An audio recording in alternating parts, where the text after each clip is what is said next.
Hello everyone, welcome to our channel Gear Up Me. So I'm Priyadarshini, MBBS student 2019 batch from BRD Medical College Gorakhpur. So in this video we are going to discuss about the documents you required for your NEET 2020 counseling. Before moving forward, I want to clear one thing. Before locking your choice, please be careful that you have filled your choice carefully and wisely. आपको NEET की जो आप decide करेंगे कि आपको क्या priority fix करनी है, उसमें आपको बहुत क्लियर रहना है. आपको प्रायोरिटी फिक्स करने से पहले सबसे पहले ये ध्यान में रखना है कि आप कौन से कॉलेज को ज़्यादा प्रायोरिटी देते हैं. दूसरा कि आप किसके साथ कन्वीनियंट हैं. आपको जो कन्वीनियंट लगेगा, आपकी फैमिली को जो कन्वीनियंट लगेगा, आप उसके हिसाब से अपनी चॉइस लॉक कीजिए. उसके बाद यू शुड चेक कि किसकी रैंकिंग जो है नेशनली, किस कॉलेज की रैंकिंग ज़्यादा है, उसके हिसाब से आप लॉक कर सकते हैं.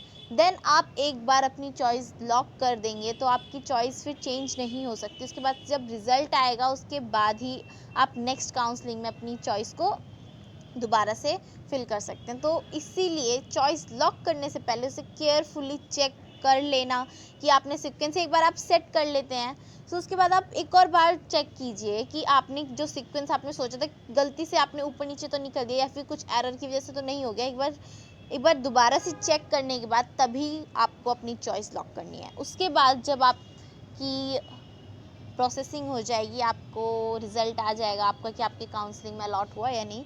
तो जब आपको अलॉट हो जाता है कॉलेज तो आपको आगे क्या करना है. अगर आपको कॉलेज अलॉट हो गया है तो आपको मिलेगा एक प्रोविजनल अलॉटमेंट लेटर कि आपको ये सीट अलॉट हुई है आपकी प्रेफरेंस के हिसाब से. जो प्रेफरेंस आपकी होगी एंड आपके मार्क्स के अकॉर्डिंग वो सीट आपको दे दी जाएगी. ठीक है. सो कौन कौन से डॉक्यूमेंट आपको चाहिए. आपको चाहिए प्रोविजनल अलॉटमेंट लेटर, वही जो लेटर आपको मिलेगा कि आपको सीट जो अलॉट हो गई. अब सीट अलॉट हो गई तो ही ये यूज़फुल है, जिन्हें नहीं हुई वो नेक्स्ट राउंड ऑफ काउंसलिंग में जा सकते हैं.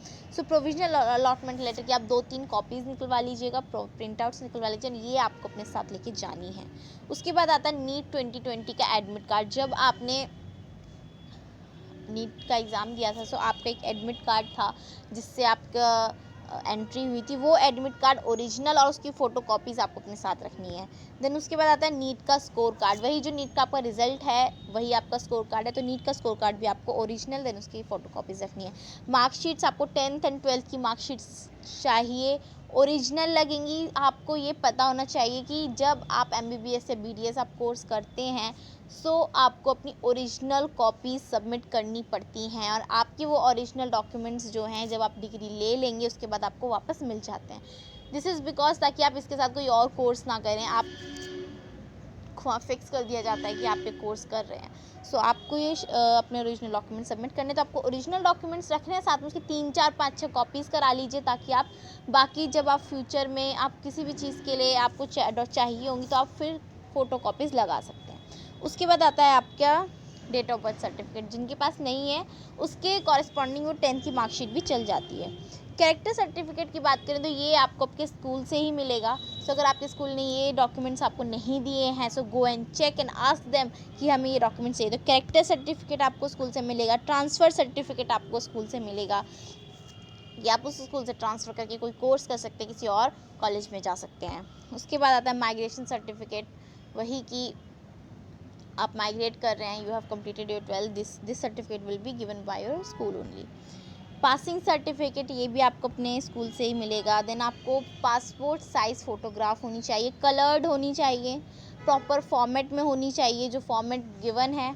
देन उसके बाद आपको ये 1 या 2 या 5 नहीं खिंचवानी है, आपको 25-30 फ़ोटोज़ अपनी पासपोर्ट साइज़ चाहिए क्योंकि आपकी फ़ोटोग्राफ्स लगेंगी एंड 1-2 नहीं रहेंगी, 5-6-7 ऐसे बहुत मतलब चाहिए. आपको हर स्टेज पे फ़ोटोज़ चाहिए तो आपको अच्छे अमाउंट में 20-30 फ़ोटोग्राफ्स आप अपनी सेफ साइड के रख लीजिए.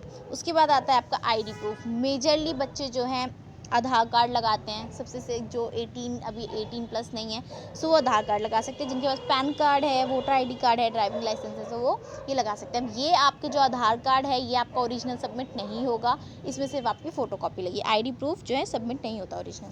फिर उसके बाद बात करते हैं मेडिकल फिटनेस सर्टिफिकेट। तो आप किसी भी हॉस्पिटल से किसी भी डॉक्टर से जो अपने मेडिकल फिटनेस सर्टिफिकेट आप बनवा सकते हैं, ये भी सबमिट होता है। उसके बाद आता है इनकम सर्टिफिकेट। तो अगर आपकी फैमिली इनकम आपको लगता है कि थोड़ी कम है एंड उससे आपको स्कॉलरशिप अवेल हो सकती है, सो गो फॉर इट।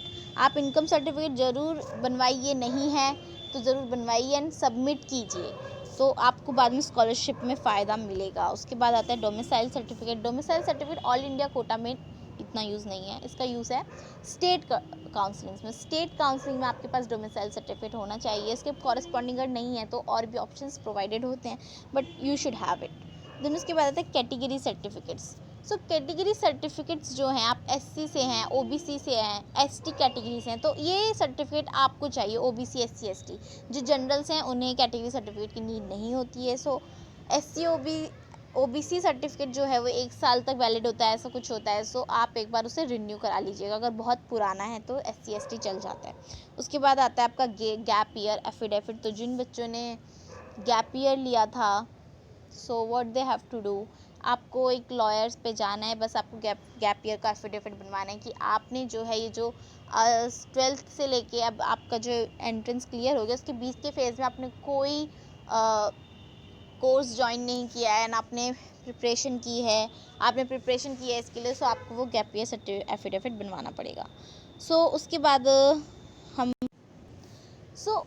ये सारे डॉक्यूमेंट्स आपके पास होने चाहिए। आप एक फ़ाइल बनाइए जिसमें ओरिजिनल डॉक्यूमेंट्स भी हों, उसकी फ़ोटो कॉपीज़ भी हों।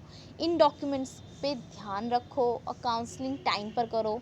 अब कल से काउंसलिंग स्टार्ट हो जाएगी, सो आप में उत्सुकता बहुत होगी। एंड सच बताऊं, पर्सनल एक्सपीरियंस से बताऊं तो जो नेटवर्क की प्रॉब्लम, वो एरर आता है, नेटवर्क एरर आता है एकदम सब अप्लाई करते हैं तो।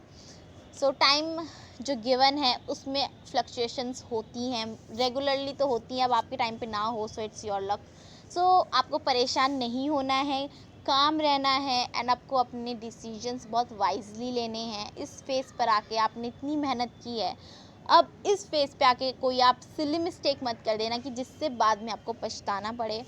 सो यार ठीक है, अच्छा कॉलेज मिलेगा आपको, ऑल द बेस्ट। एंड यही कहूँगी कि आप जूनियर बैच बनेंगे, उसका एक्सपीरियंस लेंगे, ये अच्छा एक्सपीरियंस होता है। डरना नहीं है कि मेडिकल लाइफ है एंड रैगिंग ये सब इतना नहीं होता है। रैगिंग तो वैसे भी बैन है, इंट्रैक्शंस होते हैं। सो सीनियर से इंट्रैक्ट करने में बिल्कुल मत घबराना। देखो यार, अगर तुम्हारे सीनियर्स ही तुम्हारे मेडिकल लाइफ में तुम्हारा साथ देते हैं, they behave as your friends, they behave as your guiders, they guide you, they help you, they support you, so you need someone कि जो बड़ा आपको गाइड कर सके। क्योंकि आप कई बच्चे ऐसे होते हैं जो घर से बाहर नहीं होते हैं, सो पहली बार जाते हैं, सो वो गाइड करेंगे कि मेडिकल लाइफ में आपको किस तरीके से आगे बढ़ना है, टीचर्स कैसे हैं, क्या चीज़ इंपॉर्टेंट है।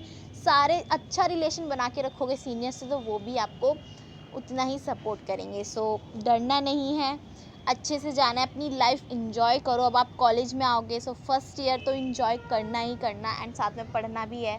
So that's all for today, keep watching and be happy. Thank you so much.